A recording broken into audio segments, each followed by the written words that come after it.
Okay, so selamat datang kepada semua, dan seperti yang tadi saya katakan, yang ni ialah bengkel khas untuk peserta-peserta yang terpilih sahaja, sebab kita nak peserta mengikuti keseluruhan sesi. Kita ada 6 sesi dengan fokus yang diberi kepada apa yang dipanggil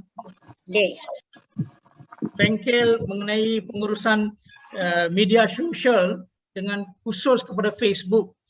Kalau masa izin saya pun nak jadi peserta jugalah, sebab saya pun sangat lemah dalam social media, terutama Facebook. So hari ini bengkel ini akan diuruskan ataupun oleh penceramah Miss Jacqueline from Freelance Social Media Strategic, okay, yang berpengalaman, dan of course pasukan GC telah mengikuti beberapa series of training of hers, and then memang kata memang cukup menarik lah. So kita pun tertarik untuk menjemput beliau bersama kita untuk memberi pendedahan. I think semua daripada kita memang tahulah social media dan juga Facebook.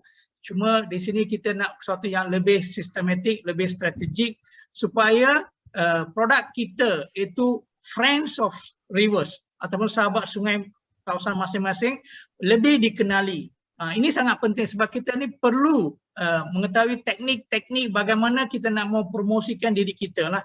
Ini amat penting. Kita tak boleh lagi pakai adat orang Malaysia di mana kita buat tapi kita tak kongsi dengan orang lain. Tak boleh. Dalam abad ini, terutamanya masa COVID ini, semuanya kena social media. So kita kena promosikan kita harus sampaikan apa yang kita buat supaya dapat menarik minat dan juga memberi satu peluang. Bukan saja untuk kita kongsi apa yang kita buat supaya orang lain juga dapat belajar daripada kita, tapi juga memberi satu platform untuk menarik minat kepada pemberi-pemberi dana ataupun golongan-golongan tertentu supaya memberi sumbangan lah.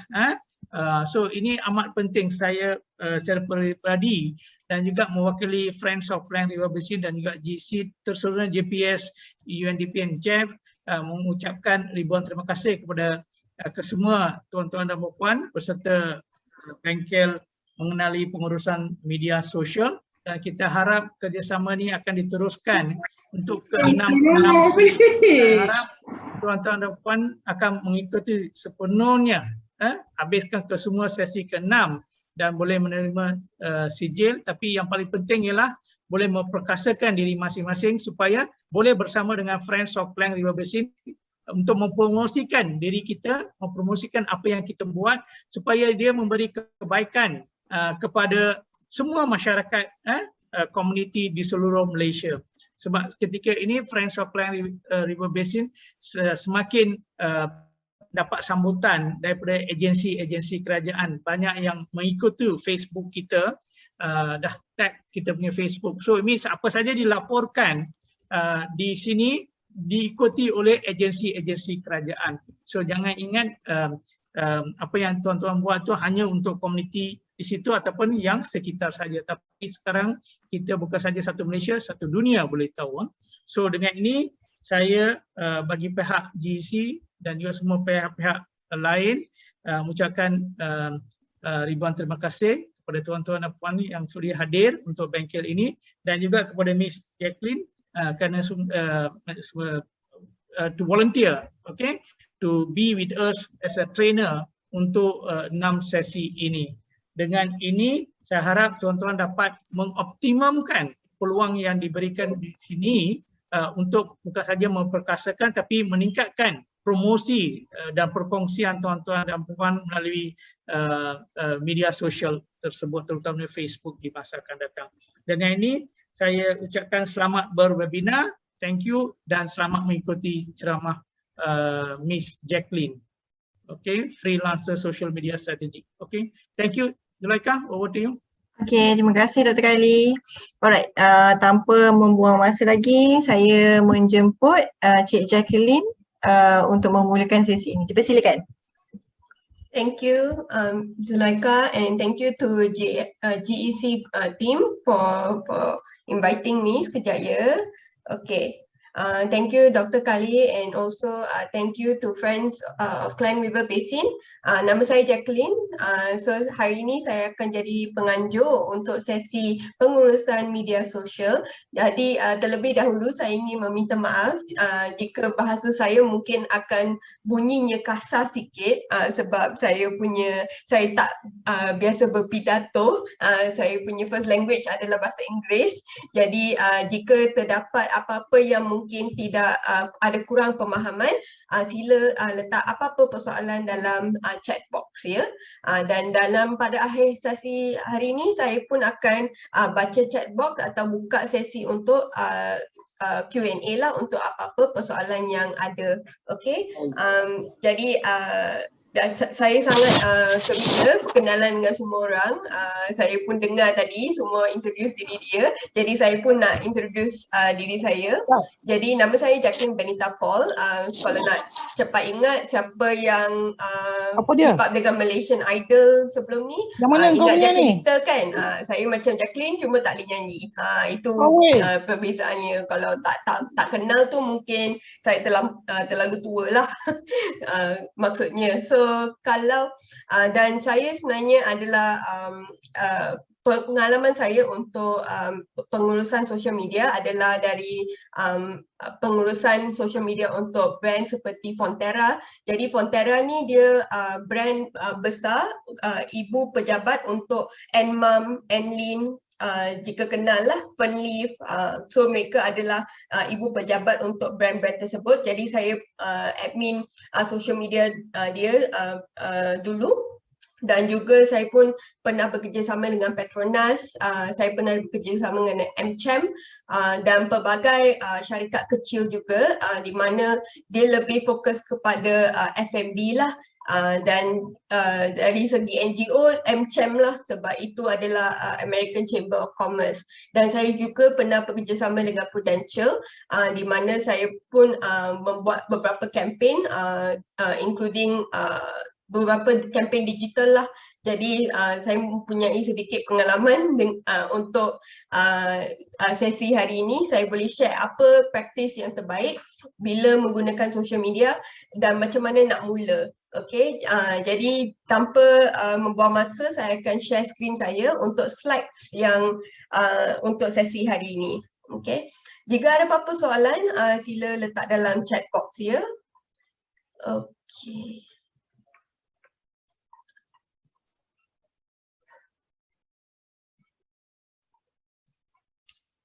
Zulaika, can you see my screen? Yes. Okay, great. So of course, terima kasih banyak-banyak sebab sudi meluangkan masa pada 9 malam pada hari Sabtu. Saya boleh nampak komitmen anda semua untuk mempelajari social media. Jadi sebagai penghargaan komitmen anda, saya ingin memberi sebanyak nilai untuk sebanyak information, maklumat yang anda boleh gunakan hari ini untuk menjalani media sosial. Jadi mesti anda semua mungkin ada beberapa soalan kan mengenai media sosial ni, tapi saya boleh cakap melalui pengalaman saya sendiri. Biasanya customer saya dia akan WhatsApp saya macam ni, dia nak start buat bisnes kecil, dan dia akan soalan pertama dia adalah dia kena set social media yang mana satu, sebab banyak dalam dunia digital ni. Kita ada Facebook, kita ada Instagram, ada TikTok, ada YouTube. So sebagai contoh, anda boleh tengok dekat sini ada salah satu saya punya WhatsApp conversation dengan Liana. Jadi dia pun tanya I kan, dia nak start dengan mana.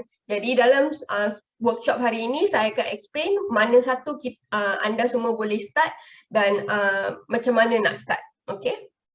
Tapi sebelum itu, I mesti siapa-siapa yang join, I just nak sharekan apa result survey, sebab sebelum join sesi hari ini mesti semua dah buat survey kan. Kalau tak sempat tak apa, sebab saya akan masuk dalam WhatsApp group anda semua, di mana mungkin saya akan ada apa-apa persoalan supaya saya lebih mengenali apa pengalaman, apa ilmu anda dan apa yang anda lebih perlu tahu untuk menjalani media sosial ni, nak menguruskan media sosial ni supaya lebih relevan kepada anda. Okey, jadi jangan risau kalau tak sempat kali ini, kita akan ada peluang untuk buat survey pada masa depan. Okey, buat masa sekarang saya nak tunjukkan result survey. Okey, untuk soalan pertama saya tanya di antara platform media sosial. Sorry Zulaika, boleh nampak saya punya skrin kedua ni, nampak type form dia sebab boleh. takut nanti tak nampak. Kalau apa-apa macam bunyi dia tak, saya akan tanya, so mungkin sebab I takut kadang-kadang tak jumpa kan. Okey. So, soalan pertama ialah mana yang paling anda kenali. Nampak sangat semua peserta, kebanyakan peserta dalam sesi ini lebih berkenalan dengan Facebook. Kedua adalah Instagram dan ketiga adalah TikTok. Okey, nanti anda akan tengok persamaan anda dengan majoriti rakyat Malaysia. Jawapan dia adalah lebih kurang jugalah. Nampak juga cuma ada satu peserta yang familiar dengan Twitter. Jadi untuk sesi ini saya tak cover sangat, tapi kalau ada soalan mengenai Twitter, sila letak dalam chat box, saya sudi menjawab. Okey. Dan juga saya boleh nampak peserta hari ini quite familiar dengan pemahaman sosial media ni agak baik, dengan 6.5. So kita akan tengok melalui sesi ni adakah nombor ini still relevant ke tak, sebab social media ni dia besar sangat subjek dia sebenarnya. So memang kalau saya nak cover 6 bulan pun rasanya tak cukup, tapi tak apa, kita buat apa yang kita boleh dan tak semestinya kena tahu semua untuk jadi sukses dekat media sosial ni kan. Okey, dan ketiga saya pun tanya adakah mempunyai komuniti secara online, talian tu sebenarnya online, penting untuk tujuan anda kan. So saya nak tanya, boleh jawab dalam chat box, adakah mempunyai komuniti secara online penting untuk tujuan anda. Okay, jadi fikirkan tujuan anda. Anda semua adalah ahli ataupun ketua untuk komuniti anda sendiri kan. Jadi apa objektif? Kenapa you adakan komuniti anda? Kan? Adakah social media akan membantu untuk membawa objektif itu ke level yang seterusnya? Okay. So sini kita boleh nampak kebanyakan nampak kepentingannya, right?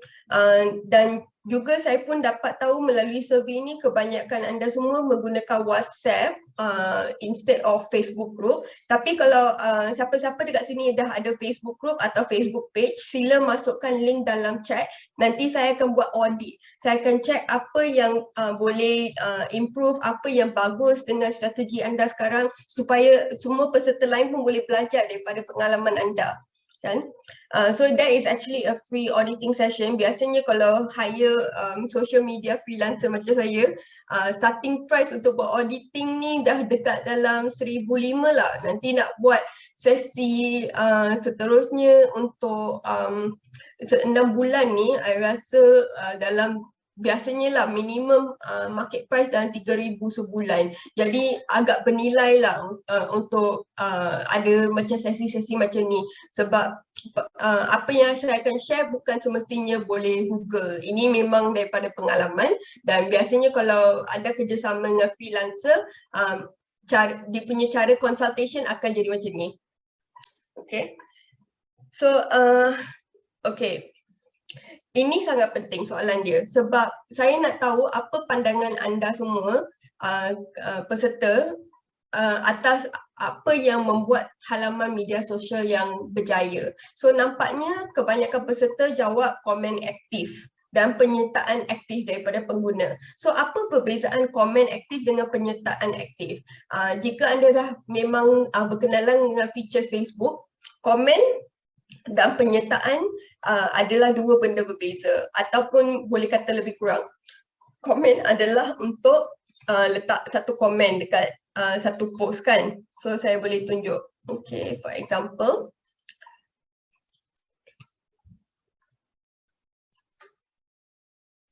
Okay, komen dekat sini. Nampak kat skrin saya kan? Tapi